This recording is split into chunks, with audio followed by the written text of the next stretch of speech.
Hello again, afterlifers. Today, we're stepping onto sacred ground, the serene and storied landscape of Forest Lawn Memorial Park in Glendale, California. Beyond its beautiful architecture and sprawling gardens, this place holds the final chapters of countless lives, including some of Hollywood's most dazzling, yet ultimately tragic, figures. Join me as we delve into the extraordinary lives and heartbreaking, often untimely, deaths of 6 notable stars laid to rest right here, exploring the legacies they left behind and the shadows that ultimately consumed them.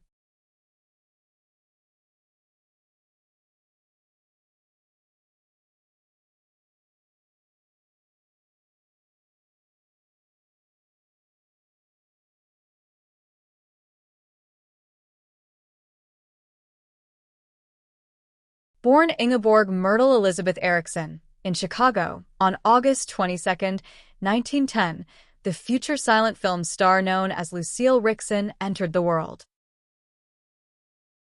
Her parents, Samuel and Ingeborg Nielsen Erickson, were Danish immigrants. While some sources have suggested an earlier birth year, particularly given her frequent portrayal of adult characters on screen, her birth certificate definitively confirms 1910 as her true birth year. Lucille also had an older brother, Marshall, born in Chicago in 1907, who likewise made appearances in early silent films. Rickson's journey into the spotlight began remarkably early, as a baby model, initially taking on poorly paid roles. Driven by her parents' ambition, she soon transitioned into more lucrative and professional child modeling and acting roles, adopting the stage name Lucille Rickson at just 4 years old. These demanding endeavors propelled both her and her older brother into early fame, becoming a significant source of income for their family, as the children were committed to increasingly exhaustive work schedules. By the tender age of 8, Lucille's family landscape had shifted dramatically with her parents' divorce, and her mother reportedly came to rely heavily on her daughter's burgeoning acting career as the bedrock of their family's financial stability. At the behest of Samuel Goldwyn, Ingeborg moved her children to Hollywood in 1920. Soon after, Goldwyn cast the 11-year-old Lucille in the comedy serial The Adventures of Edgar Pomeroy. From this point, Rickson's acting and modeling commitments skyrocketed, though she outwardly embraced the fame and attention her career garnered. The serial shorts, approximately 12 installments in total, were based on the beloved stories of Booth Tarkington, featuring child actor Edward Peel Jr. as the titular Edgar and Rickson in the leading female role. Her captivating performances in this series earned her praise, with one review hailing her as one of the most promising Hollywood actresses. Through this pivotal role, Rickson cultivated close relationships with many notable directors, actors, and actresses of the 1920s. Her star continued to ascend as she embarked on extensive countrywide tours, appearing in theaters and gracing celebrity events, solidifying her status as one of the best-known child actresses of the era. Stepping away from the Edgar Pomeroy serials, Rickson's career really took flight, seeing her appear in over 12 films between 1920 and 1921 alone. Her momentum continued into 1922 when she was cast in Stuart Payton's comedy, The Married Flapper, opposite industry heavyweights Marie Prevost and Kenneth Harlan. At just 13 years old, her career prospects dramatically brightened. That same year, Rickson secured a pivotal contract with actor and director Marshall Nealon, who promptly cast her in his commercially and critically acclaimed drama, The Stranger's Banquet, where she shared the screen with esteemed talents like Claire Windsor and Hobart Bosworth. Rickson's dedication to her acting journey began early. Even as her career gained momentum with the Edgar Pomeroy series, she took exceptional measures to document its formative years and her experiences in the silent films. She conscientiously collected promotional materials like flyers and posters and diligently pasted newspaper articles about her roles into a personal journal. What makes this collection particularly unique is that beneath each clipping or image, she would handwrite her private reflections on her evolving career and how it made her feel. Throughout the early 1920s, Lucille Rickson's presence in high-profile cinematic productions grew, often requiring her to portray characters far more mature than her tender years. Her breakthrough as a leading lady in a major feature film arrived with the 1923 World War I satire, The Rendezvous, where she embodied Vera, a deaf Russian peasant girl. That same year showcased another significant performance as Ginger in the John Griffith Ray-directed drama, Human Wreckage. This particular film served as a drug prevention message, notably produced by and starring actress Dorothy Davenport, who created the project as a direct response to the tragic death of her husband, actor Wallace Reed, from morphine addiction. Between 1920 and 1925, Rickson shared the screen with an impressive roster of the silent era's biggest names, including Conrad Nagel, James Kirkwood Sr., Jack Pickford, Louise Fazenda, Laura LaPlante, Anna Q. Nielsen, Blanche Sweet, Bessie Love, Cullen Landis, and Patsy Ruth Miller. This period saw a significant surge in her workload. Her demanding contract obligations meant an intense filming schedule. In 1924 alone, she completed no fewer than 10 films within a mere 7-month span, frequently tackling roles that depicted characters considerably more mature than her actual age. At the age of 14 in 1924, Rickson's rising prominence was officially recognized when she was designated one of the Wampa's Baby Stars.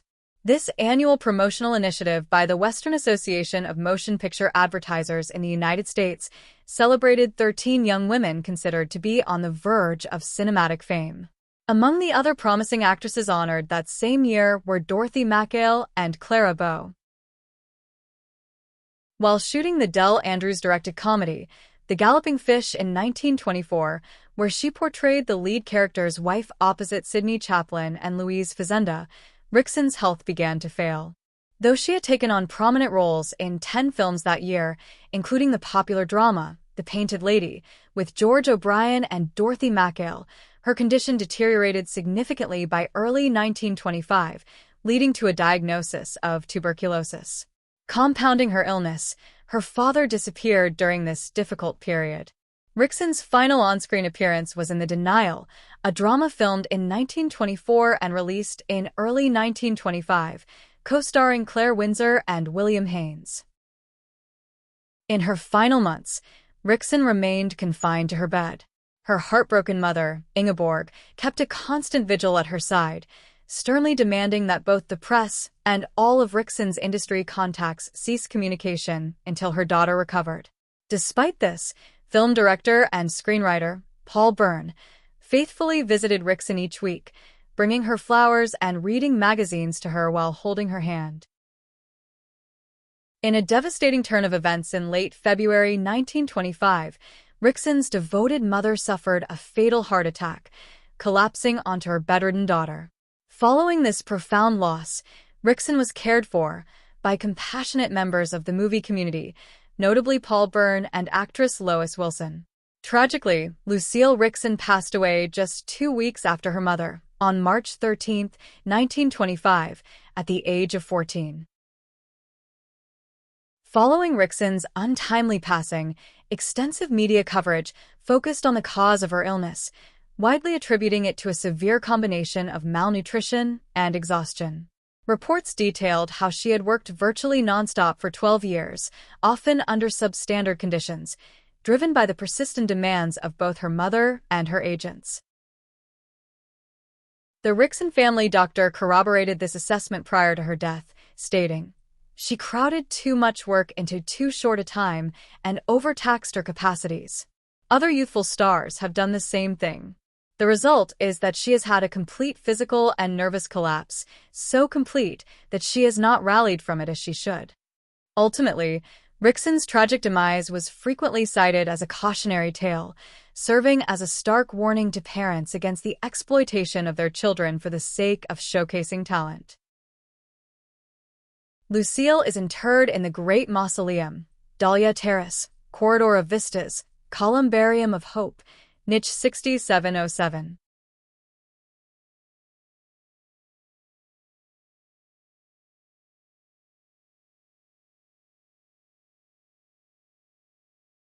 Born as Juanita Magda Pike in Paris, France, on August 1, 1913, Nita Pike was the daughter of American advertising professional James Pike. Her early years saw the family relocate to Los Angeles, California. At 18, Nita was selected by Samuel Goldwyn as one of his exclusive Goldwyn Girls, marking her film debut in the 1931 musical Palmy Days, opposite Eddie Cantor. The striking blonde then graced the screen in films such as The Merry Widow, Espionage, and Sherman Said It. However, tragedy soon touched her life. In 1934, her older brother, James, died in a car crash. The following year, 1935, Nita herself sustained injuries in a separate car accident, leading her to file a $25,000 lawsuit against the driver. On April 16, 1938, she married actor Alan Edwards, who was 2 decades her senior. Her career continued with a notable turn as a secretary in Charlie Chaplin's acclaimed 1940 comedy, The Great Dictator. Nita continued to take on movie roles, though primarily in minor capacities, with her final appearance being in the 1951 comedy, Here Comes the Groom. Her marriage to Alan was a source of great happiness, and she embraced her life as a housewife. The couple resided in an apartment on North Doheny Road in Los Angeles, sharing their home with their dog, Toddy.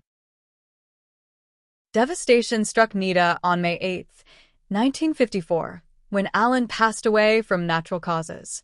Just 3 days later, on May 11th, at the young age of 40, she tragically ended her own life by taking an overdose of pills. Her final note contained poignant requests.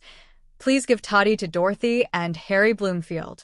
Please cremate me in this nightgown, with my darling Alan at the same time. Fulfilling her wishes, Nita was cremated alongside her husband, and their ashes were interred together in the Gardens of Memory, Columbarium of Sunlight, Wall Elevation 3, niche 240, in a private locked garden.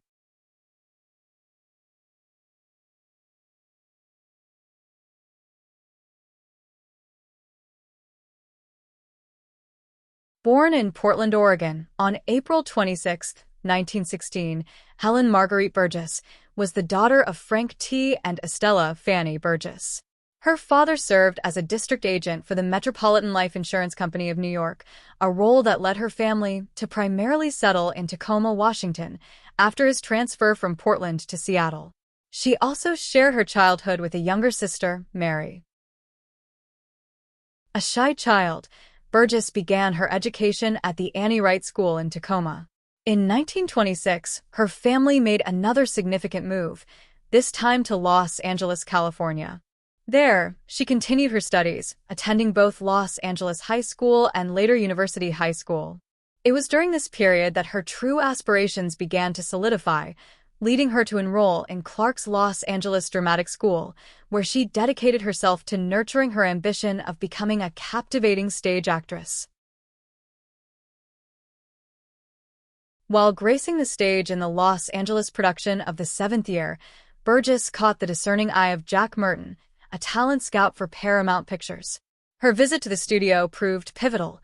She soon found herself face-to-face with the legendary Cecil B. DeMille, who was then meticulously casting a key supporting role for his upcoming film, The Plainsman, 1936. Burgess auditioned for the part of Louisa Cody, acting opposite James Ellison, and her talent so impressed DeMille that he cast her on the spot. DeMille himself articulated the profound impact she made, declaring, "I broke a rule of 25 years standing when I chose Miss Burgess for the part of Louisa Cody. It was the first time that I have cast a player without previous screen experience in an important role. But as soon as I saw Miss Burgess, I realized that she had the making of a strong and appealing screen personality. This bold decision by a titan of cinema underscored the undeniable potential he saw in the young actress. On January 3, 1937, journalist Eleanor Packer wrote an article on Burgess in a syndicated Los Angeles newspaper, noting, "The surprising thing about Helen's sudden leap from obscurity into fame is the fact that she has no trace of the startling, dramatic beauty which the world attributes with Hollywood actresses. She is almost what is called plain or homely. She would pass unnoticed in a crowd of most typical Hollywood girls. Why then did DeMille pick her out? She has something greater than mere beauty, something more important to the screen than a standardized prettiness. She possesses what cameramen call a photogenic face, one capable of revealing inner emotions to the eye of the camera." The year 1937 saw Burgess rapidly ascend, first landing a lead role opposite George Bancroft in Charles Vidor's A Doctor's Diary. This was swiftly followed by a part in Paramount's gritty low-budget crime film, King of Gamblers, 1937, directed by Robert Florey, where she portrayed a young woman caught in the terrifying grip of mobsters. Her final screen appearance, a fleeting glimpse of a career cut short, came in E. A. DuPont's Night of Mystery, 1937. Helen Burgess's personal life took a dramatic turn on January 27, 1937, when she eloped with piano instructor Herbert Rutherford in Yuma, Arizona. Yet this impulsive union was short-lived, annulled just 2 months later on March 15, 1937. Barely 2 weeks after the dissolution of her marriage, on April 1, 1937, a seemingly innocuous cold struck her while on the set of Night of Mystery. Over the following week, Burgess's condition rapidly deteriorated, escalating to the point where she required hospitalization, diagnosed with lobar pneumonia. What began as a common ailment quickly became a grave threat. On the morning of April 7th, just days after contracting her illness, Burgess's condition deteriorated severely, necessitating her placement in an oxygen tent. Tragically, she passed away later that very evening at her Hollywood home. Her untimely death had an immediate and somber impact on her final project. During her funeral on April 9th, the crew of Night of Mystery was grimly forced to continue filming, creatively working around the scenes she had been unable to complete. At the time of her passing, Burgess was slated for a prominent lead role opposite George Raft in Fritz Lang's You and Me, 1938, a stark reminder of the promising career cut short. She is interred in Sunrise Slope Section, Map No. 1, Lot 3721, Single Ground Interment, Space 4.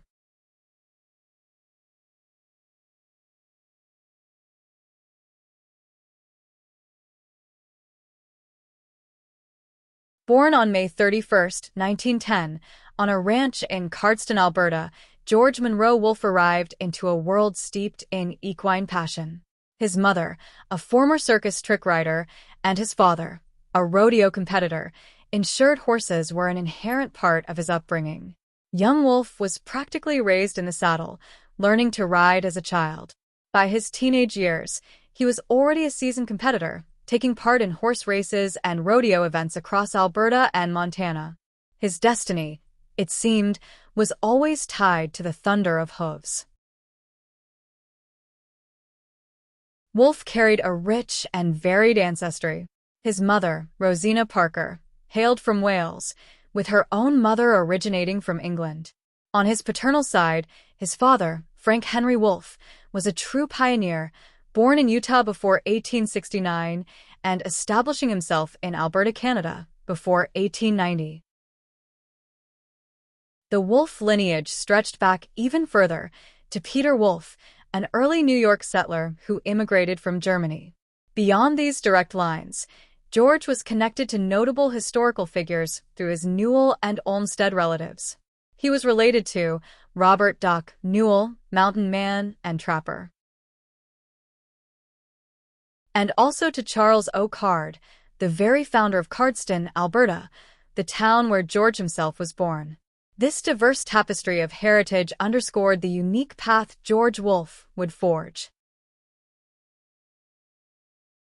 George Wolfe's professional journey into thoroughbred racing commenced in 1928 in Vancouver, British Columbia. His talents soon took him south to the tracks of Tijuana, Mexico, before he ultimately settled in Arcadia, California, establishing his permanent home and solidifying his place in the heart of American racing. From his home base at Santa Anita Park, George Wolfe ascended to become one of the most celebrated jockeys of his era, earning the revered nickname, the Iceman, from both fellow riders and adoring fans. This moniker perfectly encapsulated his remarkable patience, his uncanny ability to wait for the precise, opportune moment to unleash his horse's drive during a race. Beyond his tactical brilliance, the Iceman also reflected his serene composure before major events, a stark contrast to the nervous pacing of his competitors. He was known to simply take a nap, undisturbed by the immense pressure. As Wolfe was cementing his legacy as one of America's foremost jockeys, he faced a formidable, hidden challenge, a diagnosis of what is now understood as type 1 diabetes.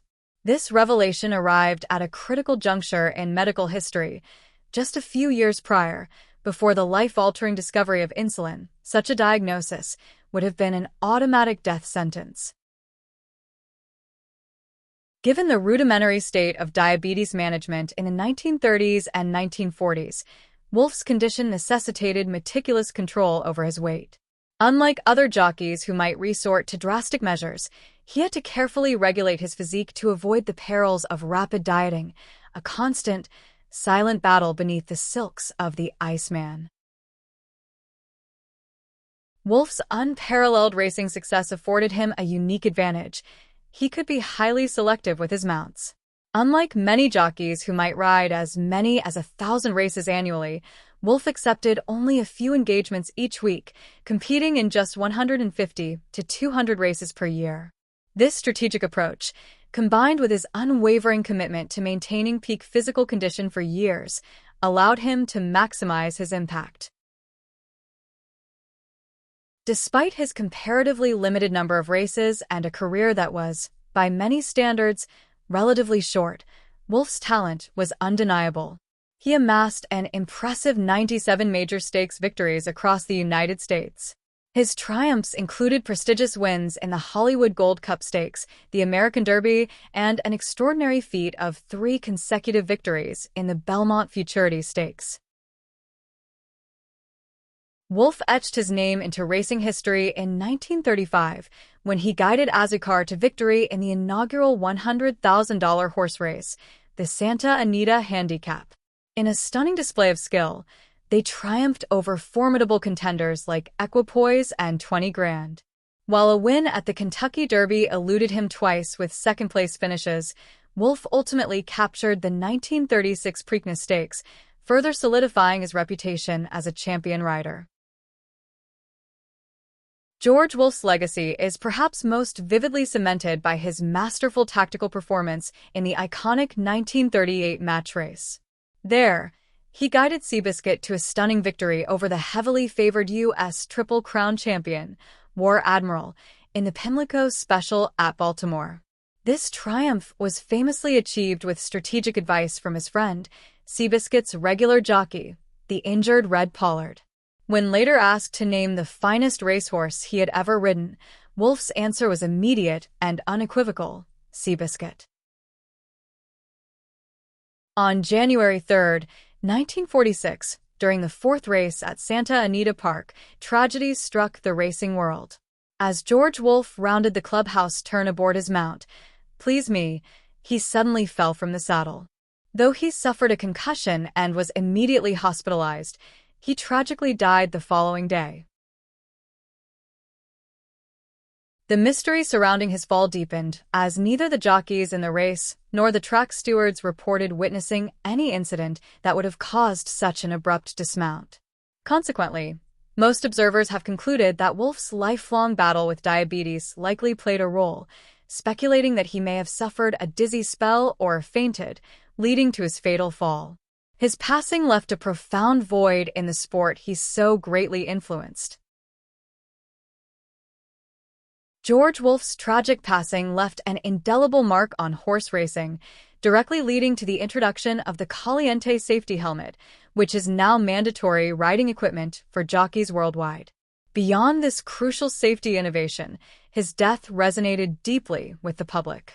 A church service, attended by 1,500 mourners, saw Gene Autry poignantly underscore the collective grief with his mournful rendition of the Western classic, Empty Saddles in the Old Corral. Wolf's untimely and thus spurred vital safety advancements while leaving a profound emotional impact on the sport and its fans. The untimely death, at just 35, of one of the nation's most revered jockeys and a beloved figure among fans, spurred a lasting tribute, the creation of the George Wolf Memorial Jockey Award. This prestigious honor ensures his legacy endures. During his illustrious, though tragically brief career, spanning from 1928 to 1946, Wolf demonstrated remarkable consistency. From 3,784 mounts, he achieved an impressive 721 wins, a 19.1% strike rate, along with 589 second-place finishes and 468 thirds. This meant he finished in the money, an astounding 46% of the time, a testament to his exceptional skill and unwavering competitive spirit. In a loving tribute to his profound impact, a life-size bronze statue honoring George Wolf was erected in 1950 near the walking ring at Santa Anita Park. This magnificent tribute was made possible by the heartfelt donations of fans, a fundraising effort that began in 1948. The enduring sculpture, capturing the essence of the Iceman, was skillfully brought to life by the artist Hewlett Wheeler. On July 17, 2010, precisely 100 years after his birth, George Wolf received a magnificent hometown honor, a life-size equestrian statue unveiled in Cardston, Alberta, at the Remington Carriage Museum. This striking bronze artwork was generously donated by ranchers Jack and Ida Lowe, who commissioned it from sculptor Don Toney. The statue masterfully captures the iconic moment of Wolf riding Seabiscuit to victory in the legendary 1938 match race upset against War Admiral, forever commemorating his greatest triumph in the very place of his beginnings. George Wolf's legendary status transcends the racetrack, finding its way into cinematic lore. In Carroll Ballard's 1979 film, The Black Stallion, adapted from Walter Farley's beloved 1941 children's novel, Wolf is explicitly mentioned as one of the greatest jockeys of all time. This inclusion in such an enduring and influential equestrian film further cemented his place in the public imagination as a titan of the turf. Wolf is interred in the Great Mausoleum, Gardenia Terrace, Sanctuary of Providence, Mausoleum Crypt 9707.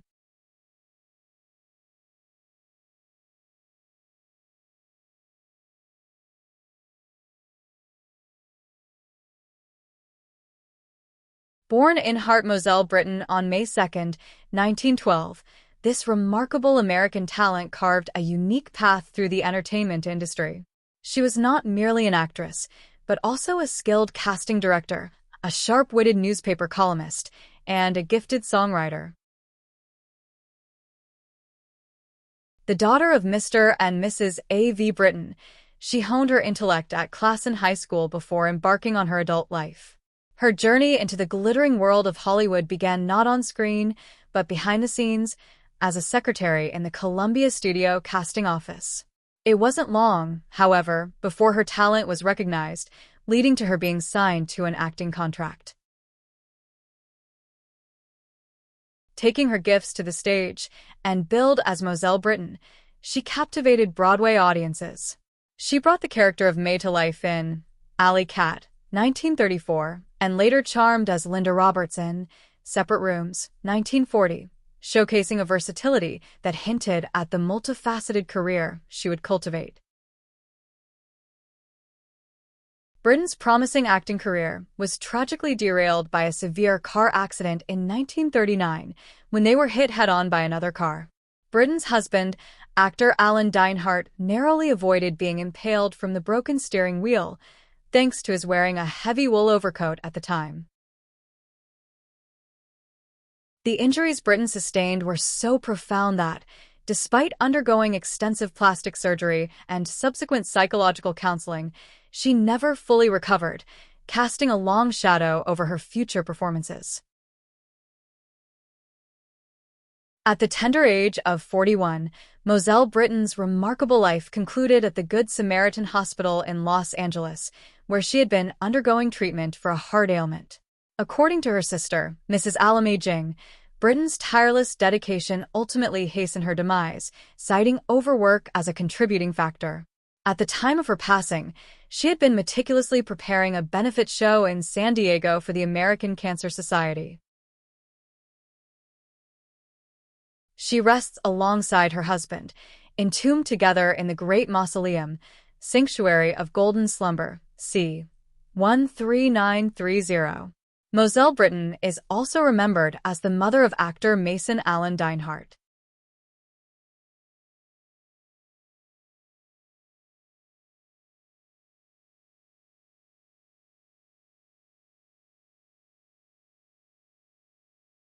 Born on March 15, 1891, in Jacksonville, Illinois, Charles Ray's childhood saw him relocate to Springfield, where he attended elementary school.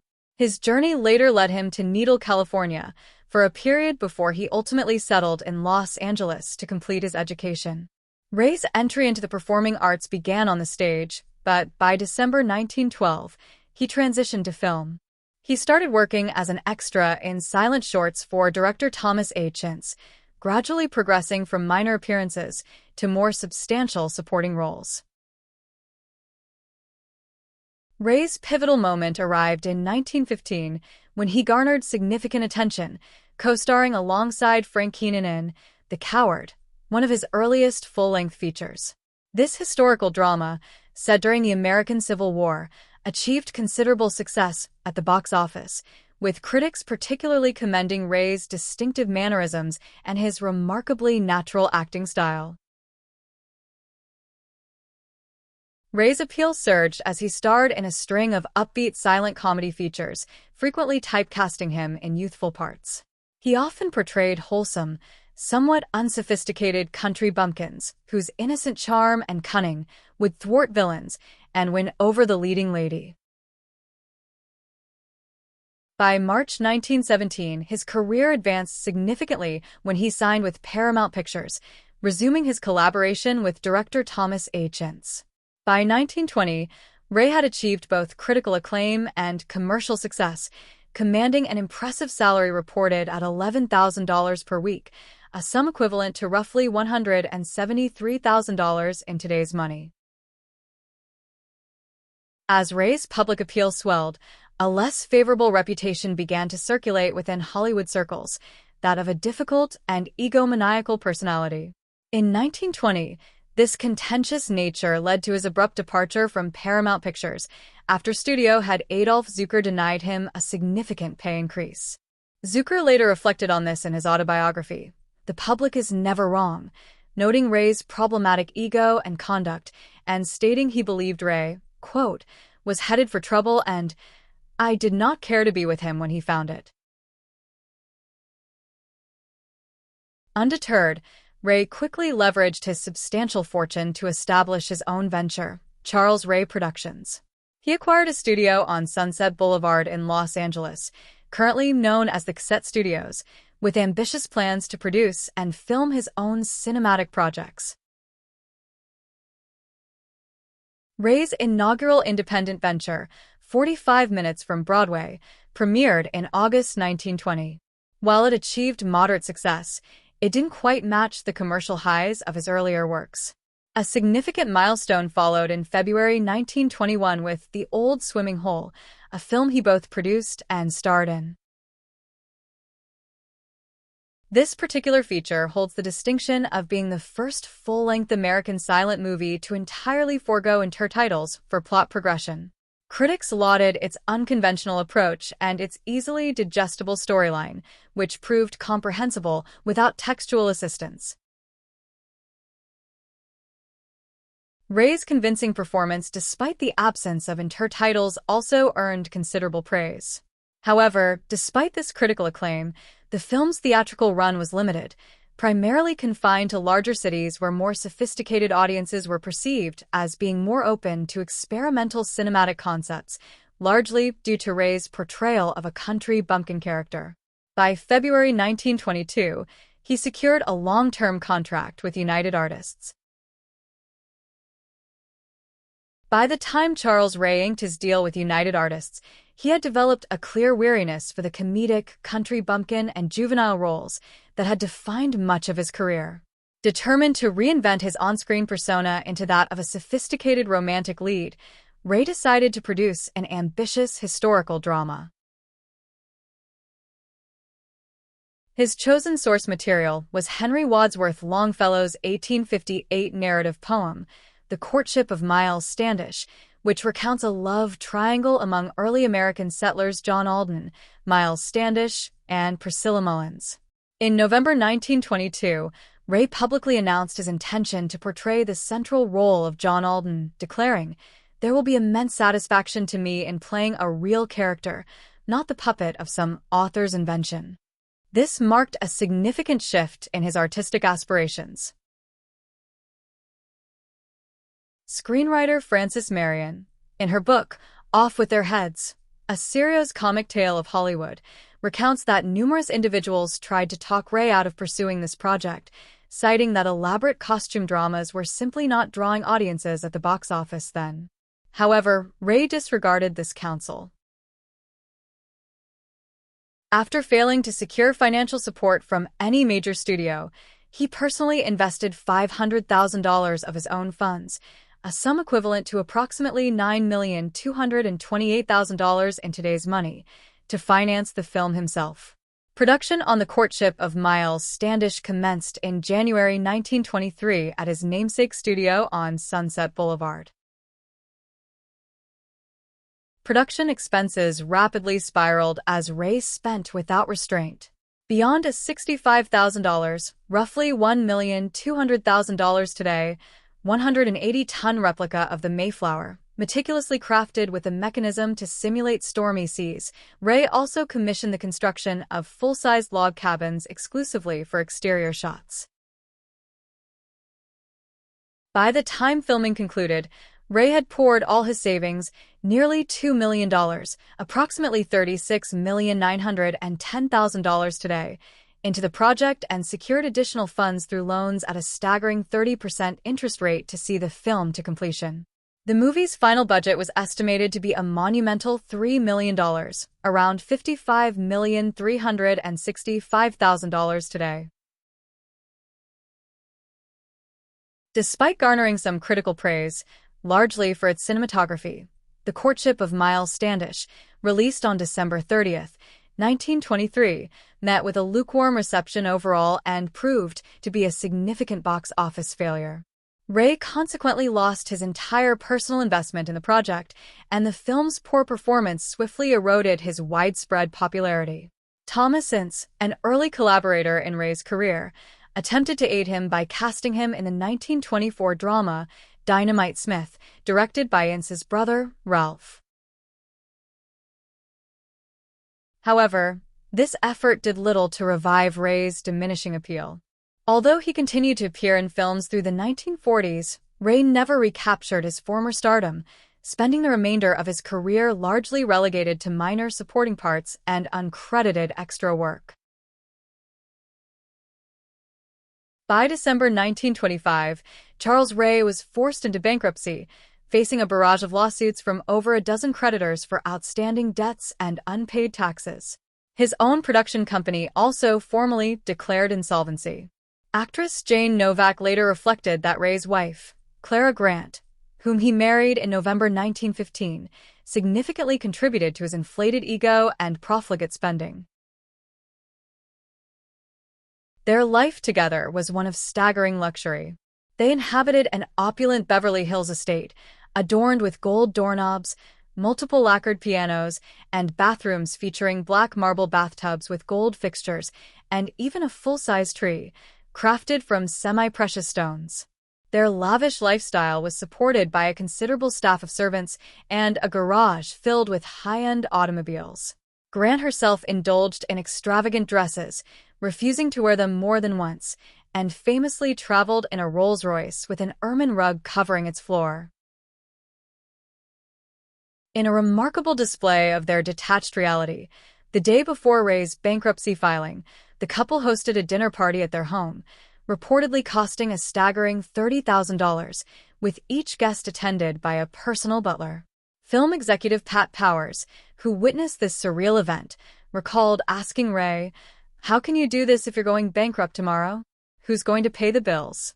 Ray's astonishing reply was, "We thought it was the thing to do." Ray's last venture into silent cinema was a supporting role in 1928's The Count of Ten. He then transitioned to the stage, appearing in off-Broadway productions from 1929 to 1931, though success largely eluded him there. His return to the silver screen marked a new era. 1932's The Bride's Bereavement, or The Snake in the Grass, a comedy short, was his first foray into sound film. Financial troubles resurfaced, leading Ray to file for bankruptcy a second time in July 1934. His marriage to Clara Grant, from whom he had been separated since 1930, officially ended with their divorce in May 1935.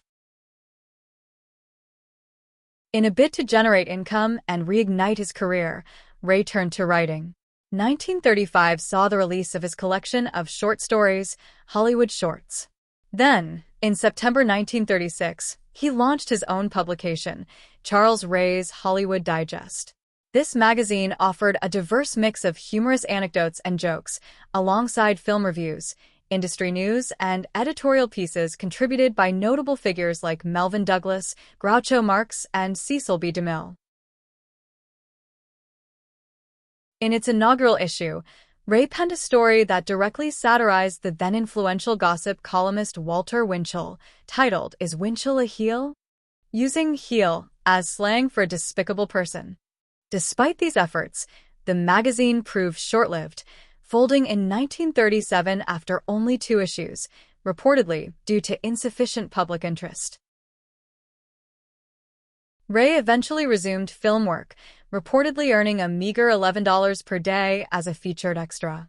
On June 4, 1941, he married for the second time to French actress Yvonne Guerin, though she tragically passed away the following year.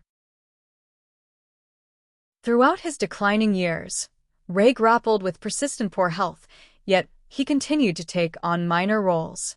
His final on-screen appearances were uncredited bit parts in 1943's Slightly Dangerous and An American Romance, a film released a year after his death. Charles Ray passed away on November 23, 1943, at Cedars of Lebanon Hospital in Los Angeles. His death was attributed to a systemic infection stemming from an impacted wisdom tooth, an ailment that had led to his hospitalization 6 weeks earlier.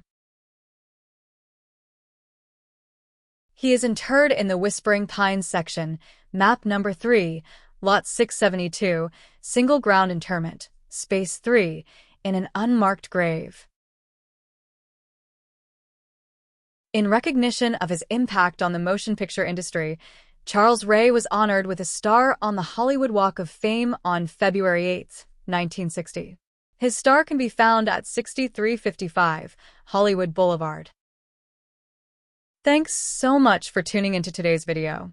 I post new videos every Wednesday, Friday, and Sunday. So be sure to like, subscribe, and click the bell to catch every episode where we dive into the celebrity afterlife.